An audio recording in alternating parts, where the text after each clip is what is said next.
Bonjour à tous, quoi de neuf en ce mardi? Le Qashqai se dévoile un peu plus, Alpha livre les premières 4C, la Peugeot 208 hybride FE passe à l'action et enfin Mark Webber et Charles Pic retombent en enfance à bord du Renault Twizy.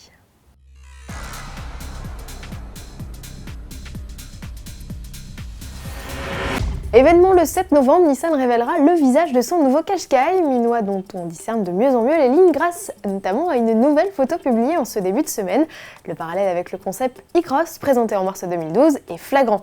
Il y a quelques jours, c'est en vidéo que la deuxième génération de la coqueluche des SUV urbains se montrait à nous, mais il s'affichait alors lourdement camouflé. Les camouflages, eux, non plus. Le Porsche Macan et le BMW X4 se sont fait surprendre par des chasseurs de scoop. Le premier lors d'un essai pour un magazine allemand, le second lors du tournage d'un film publicitaire. Alors vraie bourde ou opération marketing savamment orchestrée? Mystère. Si le Macan fera ses débuts mi-novembre au salon de Los Angeles, il faudra attendre mars pour approcher le X4. Du côté de chez Alfa Romeo, l'heure est venue de faire des euros. Les premiers propriétaires de 4C ont récupéré les clés de leur coupé à Balocco, le centre d'essai et développement de Fiat, situé à 80 km à l'ouest de Milan. Une poignée de chanceux qui n'a pas hésité en mars dernier à signer un chèque de plus de 60 000 € pour acquérir l'édition limitée du lancement. Cerise sur le gâteau de cette journée, les pilotes d'essai du groupe les attendaient pour une virée sur la piste. Le 4 cylindres de 240 chevaux de la bombinette italienne a ainsi pu rugir sans crainte. L'Alfa Romeo 4C dans sa version plus classique est proposé au catalogue pour 51 500 €. Focus à présent sur un concept Peugeot resté plutôt discret depuis sa présentation en septembre dernier au Salon de l'Automobile de Francfort. Il s'agit de la 208 hybride FE. De son étonnant modèle hybride développé conjointement avec Total, le constructeur dévoile aujourd'hui plusieurs vidéos, dont un documentaire de près de 8 minutes où l'on pénètre dans les coulisses de fabrication.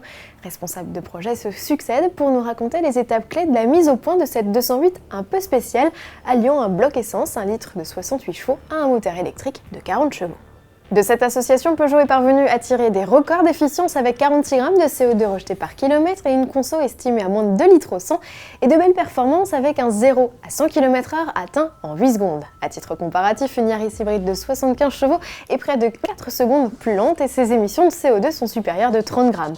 Mais la 208 hybride FE très affûtée aérodynamiquement et très allégée n'est encore qu'un concept. Terminons avec une amusante vidéo mettant en scène les pilotes Mark Webber et Charles Pic. Premier lien entre les deux, leurs écuries respectives Red Bull et Caterham sont motorisées par Renault. Deuxième point commun, ils redeviennent de vrais gamins lorsqu'on leur confie le volant d'un Renault Twizy. Et pour cela, inutile de sortir la puissante version F1 de 97 chevaux, 17 chevaux suffisent amplement. La rencontre placée sous le signe de la bonne humeur s'est faite à Dubaï en marge du Grand Prix de Formule 1 qui se tenait le 3 novembre dernier. À demain.